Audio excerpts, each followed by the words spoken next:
Germany take on Scotland in the opening game of the Euros. They are big favourites to advance from a group that includes Switzerland, Hungary and... Pardon? Sorry. Scotland? I thought you said, the way you framed that, I thought you said Scotland the big favourites. No, why did I say that? They're not big favourites at all. It was the way you framed it. Archie, how things have changed, after those victories against the Dutch and France. The whole narrative around this German side going ahead into this tournament is so much more positive. Has that carried on to this opening game? Kind of. Because of what happened in the two friendlies that have happened just before this tournament for Germany. Goalless draw against Ukraine and a sloppy 2-1 victory over Greece. I think that's dampened things a little bit, even though we've had Matthias Sammer and Lothar Matthäus both tipping Germany to win the tournament, which I think is a bit far, in all honesty. The problem is, and I fall into this trap regularly, when we've just watched a whole season of club football, you look at that squad and you think, wow, if this all knits together, if Jamal Musiala and Florian Wirtz link up, this could be something. But international football is not fantasy football. It is completely different dynamics. And this is the thing I think that Germany have to work out. Can they bond together enough as a team in a way that they haven't at the past three major tournaments? That is the biggest question for me. You've got Toni Kroos coming back, which has been a huge boost to them. And there is definitely a lot more positive momentum than there was before those France and Netherlands games. But you've got to also realise, why was there this rush of positivity? And that's because there had been none whatsoever for such a long time around the German national team. There is excitement, but I'll be honest, the main excitement that I've been feeling in Munich today has been from a lot of Scotland fans. I don't think at any moment I've been more than 2 metres away from one. Wirtz had a tremendous season. I wouldn't say Musiala had his best season ever. He had moments, but he's definitely a match winner. But when you put players like this into the side, you need to make sure behind them everybody's on the same page, because they're such attacking players.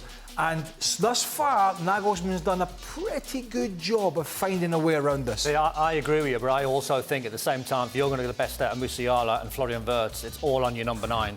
I can remember watching France in a World Cup about 2 or 3 tournaments ago, and they started, their front three was very fluid. Then Griezmann played, Dembele played, Mbappe played, and it looked great on paper, but there was no Giroud. They played Australia in the first game. I think they drew the game and were very bland. All of a sudden, Olivier Giroud come into the team, never scored a goal. They won the World Cup because all of a sudden Griezmann could play off Giroud and Dembele could do the same, Mbappe the same. When I watch Florian Wirtz, I think it's all on Havertz, or whoever leads that line, to have the relationship of Wirtz and Musiala to play off the centre forward. A lot of big stories, of course, from a German perspective going into this, Archie. One of the biggest, Toni Kroos' last tournament for Germany, last tournament in football. Completely. And he's never really gotten the respect in Germany that I think he commands and has got worldwide. And this is, I think, a real, not a point to prove for him, but just almost for a chance, I think, for Germany to really see, hang on, who is this person that we've really not quite, I think, warmed to in the same way as other World Cup winners. And I think it is partly because he's been winning trophies not in Germany. When you're not doing it at Bayern Munich, you don't quite have the same profile. An example of this, I came back to Germany a few days ago from holiday, and the first person I see on an advertising hoarding is Thomas Müller. Thomas Müller is getting nowhere near this starting lineup, but everybody is in love with him because of his charisma, because of the person that he is. And Toni Kroos doesn't have that.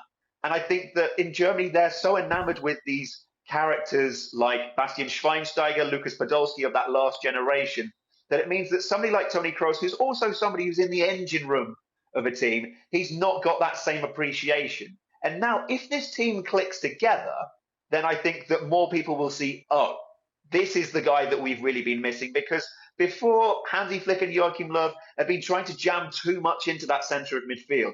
You think back to the 2022 World Cup, and you had Ilkay Gundogan, you had Leon Goretzka and Joshua Kimmich in that midfield three, and or trying to vie for the two spots there. And you'll notice that Nagelsmann has got none of them in those central midfield spots and has gone for a completely new direction in the team.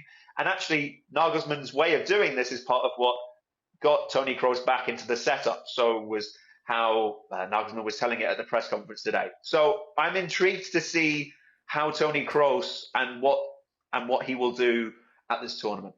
I think Toni Kroos has made a career of not being bothered about stuff like that. No, I can't imagine. The outside influence, and I think that personifies his performance on the field, is that when he makes a mistake, he picks himself up, soldiers on, he's got the experience, and I think he seems to me the type of character that he knows how good he is and how good he's been. He knows his qualities, and he's quite happy to get on with his job. Whether outside influence, outside people are giving him the praise or not, it doesn't seem to me over his career he's a player that's going to be flustered or bothered with that sort of scenario. Archie, as always, thank you very much. What's the tournament look like for you, Archie? What are you doing? Who are you following for it? I'm following Germany in a shock twist. Oh, well, there we go. There we are. Well, it's... Who's Derek following? He bleeds yellow. Germany as well. He bleeds yellow. Not now, God, not now. Yeah. Oh, Eden Chelsea, he bleeds yellow. Yes, he does. Yeah, get away. That old cliche.